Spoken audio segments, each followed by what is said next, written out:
नमस्कार मित्रांनो. आजच्या पेपरमध्ये सकाळमध्ये पश्चिम घाट संवेदनशील असं आर्टिकल आलेलं आहे. यामध्ये आपल्याला पश्चिम घाट आणि ई-एस-ए म्हणजे इकॉलॉजिकली सेन्सिटिव्ह एरिया याच्यावरती चर्चा करायची आहे. मित्रांनो, हे आर्टिकल आपल्याला महत्त्वाचं नाहीये.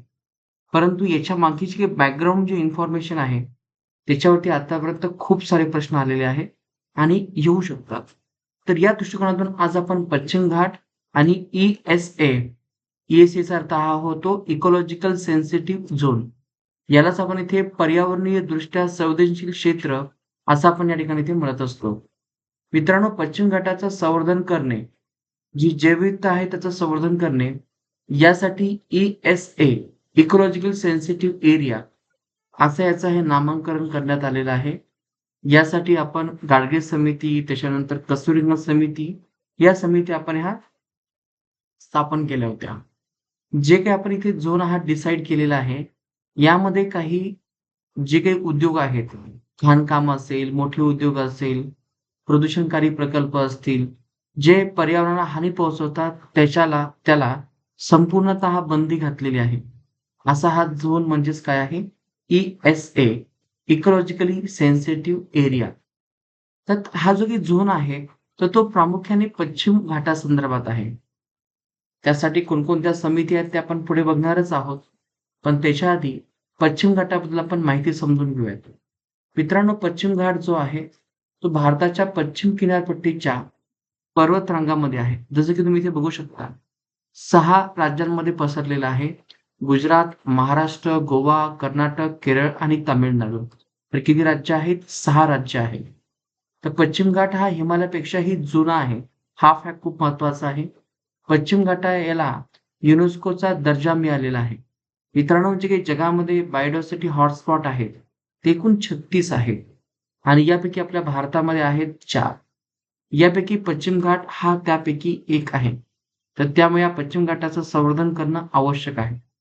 तर याचबरोबर पश्चिम घाटातून गोदावरी, कृष्णा आणि कावेरी ह्या नद्या उगम पावतात आणि जी काही पालघाट खिंड आहे ती लक्षात घ्या.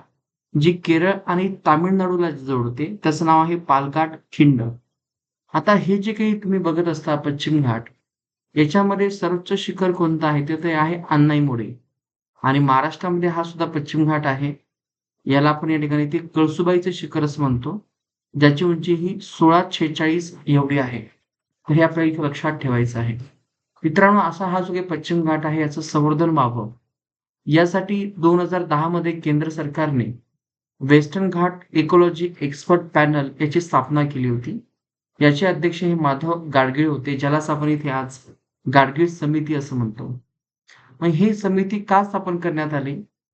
कारण की पश्चिम घाटामध्ये मोठ्या प्रमाणात जंगलतोड होत होती, खाणकाम होत होतं, औद्योगिकरण वाढत चाललं होतं, बेकायदेशीर बांधकाम होतं, प्रदूषण वाढत चाललं होतं.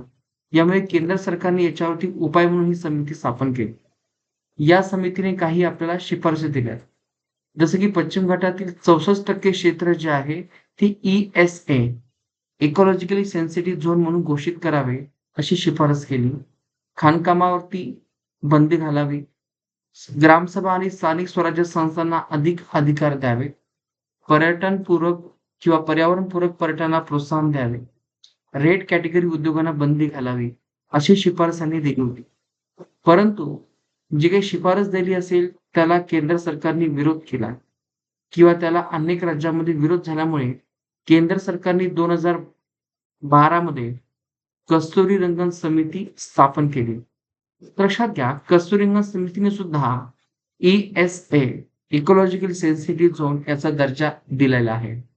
परंतु कस्तुरीरंगन 2012 मध्ये यांनी हे एरिया 37% असं सांगितलं. तर गाडगीळ समितीने हा 64 एवढं सांगितलं. तर त्यामुळे तुम्हाला हा 64 आणि 37 याच्यावरती थोडेसे फॅक्ट्स लक्षात ठेवायचे आहे. गाडगीळ समितीचा उद्देश जो आहे तो पर्यावरण संरक्षण हा होता. कस्तुरीरंगन याचा विकास संबंध जो आहे, विकास आणि पर्यावरण यांचा समतोल याचा होता. खाणकामावरती पूर्णतः बंदी घातली होती. काही प्रमाणात परवानगी याच्यामध्ये दिली होती कस्तुरीरंगनमध्ये. स्थानिक सहभाग हा जास्त आहे गाडगीळ समितीमध्ये. कस्तुरीरंगनमध्ये सहभाग हा कमी आहे. मित्रांनो, अजूनही या समितीची शिफारसी काही लागू होऊ शकल्या नाही. यासाठी सरकारने मी ड्राफ्टवरती ड्राफ्ट तयार करत आहे. आणि ही जी काही न्यूज तुम्हाला दिसते, हा सुद्धा त्याचपैकी एक ड्राफ्ट होता, जो 7व्यांदा हा ड्राफ्ट मांडलेला आहे. यासाठी 2 महिन्याची मुदत दिली, की आपल्याला आक्षेप नोंदवायचा आहे. म्हणजे आज आहे 2026 म्हणजे जवळपास समितीचे शिफारसी येऊन जवळपास 15 वर्ष होत आहेत, पण काही नाहीये. तर या संदर्भात काही पी-वाय-क्यूज आहेत. खालीलपैकी कोणत्या समितीने पश्चिम घाटाला पर्यावरण संवेदनशील क्षेत्र म्हणून घोषित करण्याची शिफारस केली होती? तर ते आहे गाडगीळ समिती. खालीलपैकी कोणत्या समितीने गाडगीळ समितीनंतर स्थापन करण्यात आलेली आहे? कस्तुरीरंगन समिती.